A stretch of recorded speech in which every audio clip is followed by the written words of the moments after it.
Yeah, and what's next? Well, we had k-means-based stream clustering algorithm. Now next is a density-based or dbScan-based stream clustering algorithm.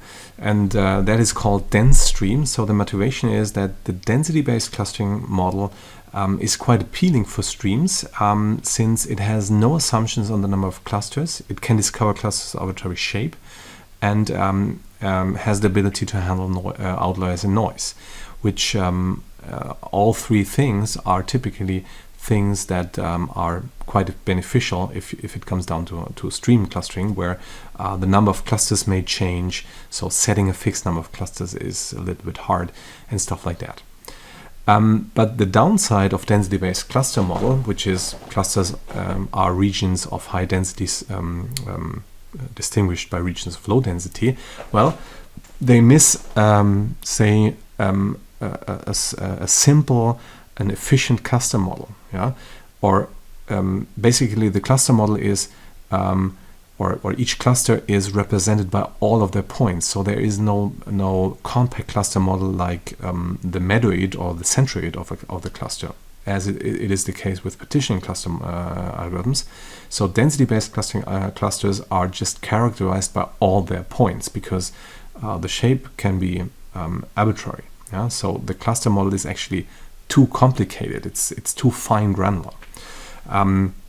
So again, the idea is that we approximate an arbitrary shaped cluster like this one here by many small circular microclusters, so many small summary structures. So it will be the same idea like before, using the same kind of microcluster summaries. So yeah, that's basically the idea. But now we try to do it a little bit more like dbScan would do it, so to say. Yeah. Yeah, so here's some basics. DenStream uses now time-weighted cluster features. The difference now here to the cluster features we had in the previous thing here for ClueStream here.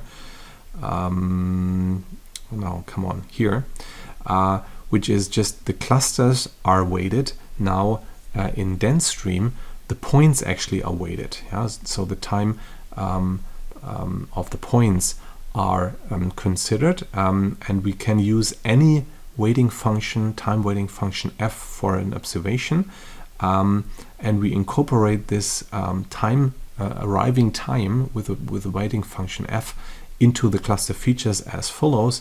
So nt now is just the n as before, but weighted by the time point where x has occurred actually. Yeah, so t is the current time slot, and ti is the time slot where x has been observed. So yeah, we simply do not just sum up x, y, or the axis in x in the set of points, but we weight that with the weighting function. Yeah, so here it's simply f. Here it's f times xy, which is the linear sum, and here is f times x squared, which is the squared sum. But all of those three now consider the weighting function for the individual observations. And the authors propose to use the standard decay function here, like 2 to the power of minus lambda times t, which is the same as we had in the damped window model, but it can be any other function which you like, but this is the classical thing you use, which models this exponential decay, which is usually a good choice. So the basics still, so if a new observation is added, a microcluster summary can again be maintained by simply adding the values. So that is the good idea. So this is the good news. Also the maintenance of those microclusters here now is extremely efficient. Yeah? You just add the point and the linear sum and so on and so on. if no point is added to a given microcluster for a given time interval, then you can update the time-weighted cluster features here by simply computing or simply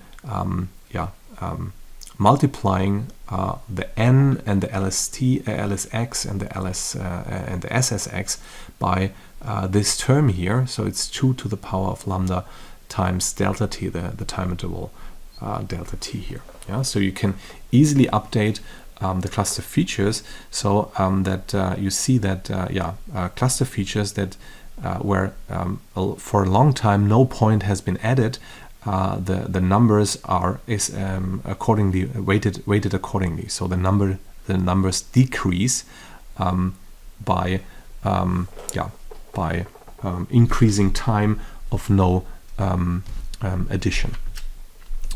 Yeah, and then from those things here, the radius of a microcluster, the time-weighted radius of the microcluster can be derived from this as follows here, and we can also compute the center, the time-weighted center of the microcluster, and so on and so on.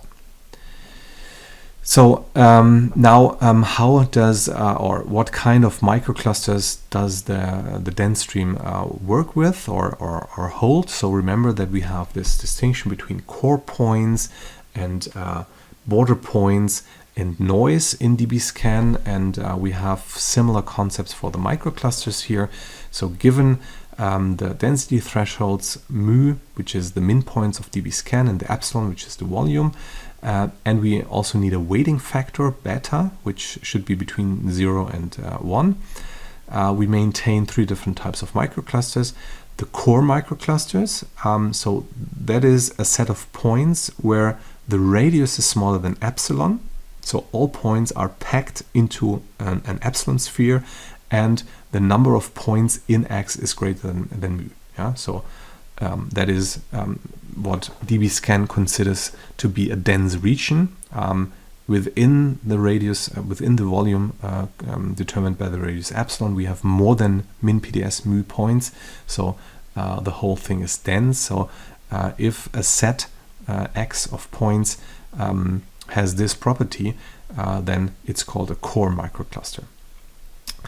If the set of points of the microcluster is still packed in the radius within epsilon, but the number of points is less than min PDS by this factor here, at least more than beta times mu, so beta is smaller than 1, then it's a potential core point. So it provides the opportunity for a transition into a new core microcluster, but it's not yet a core microcluster. Yeah, so it's a kind of transition between a new cluster and an outlier. So it's not dense, properly dense, but it seems to be, or it has a good chance to become dense in the future.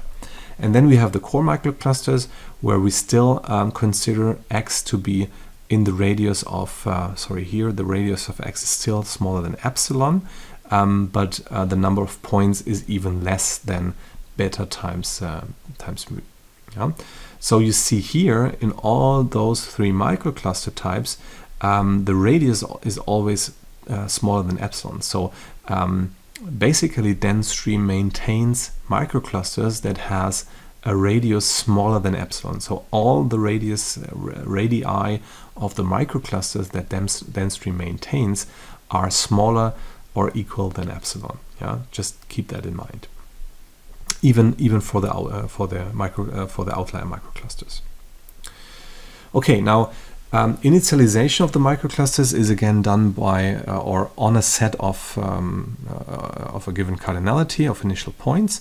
And for all of those points in this initial set, you compute the epsilon neighborhood for a given point. Yeah, so you just take randomly a point, compute the epsilon neighborhood of P, and if there are enough points from this initial set of points in this epsilon neighborhood, then P is to be considered a core point. So you create a new microcluster for this epsilon neighborhood. Yeah.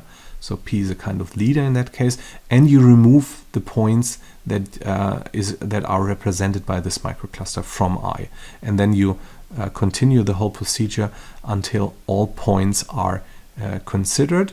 If some points if for some points you cannot compute a core microcluster, those are the remaining points, you create new outlier microclusters with their epsilon neighborhoods and also remove them from X. Yeah, so you just randomly pick a point from the initial points and compute the epsilon neighborhood. If it's the cardinality of this epsilon neighborhood is greater than greater or equal than min PDS, it's a core microcluster. And you delete the points in the epsilon neighborhood from further consideration. And if it's not dense, you create an outlier microcluster, and also remove the points that are in the epsilon neighborhood from further consideration. So this is kind of sensitive to the order of processing the points, obviously here, but okay, that's how you do it.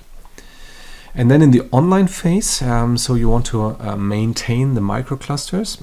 So you have the core microclusters and the outlier microclusters first, and actually you don't consider the core microclusters, not really. You do that down here, but not if some new point come in.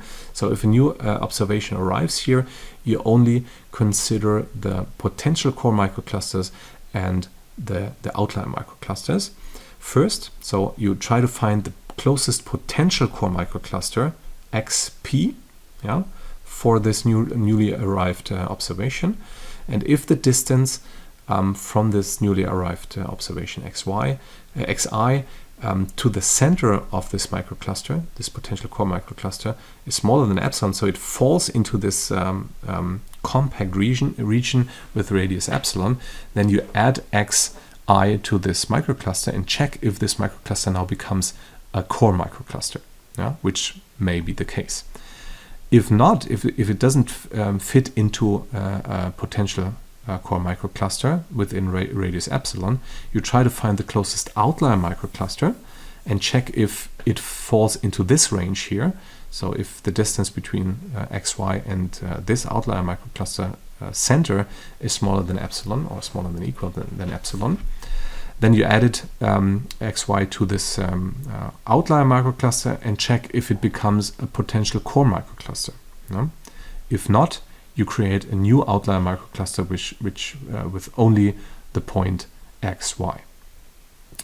After the whole thing, you check, actually after a given number of timestamps, you do an additional check because you check all core microclusters if they are outdated, and now the numbers, the updated time-dependent number of the core microclusters is now smaller than mu, and then it becomes obsolete, so you delete them. And you also delete all outlier microclusters that didn't become a core microcluster within the last t time steps, because you think that those outlier microclusters will be also in the near future outlier microclusters, so you can get rid of them.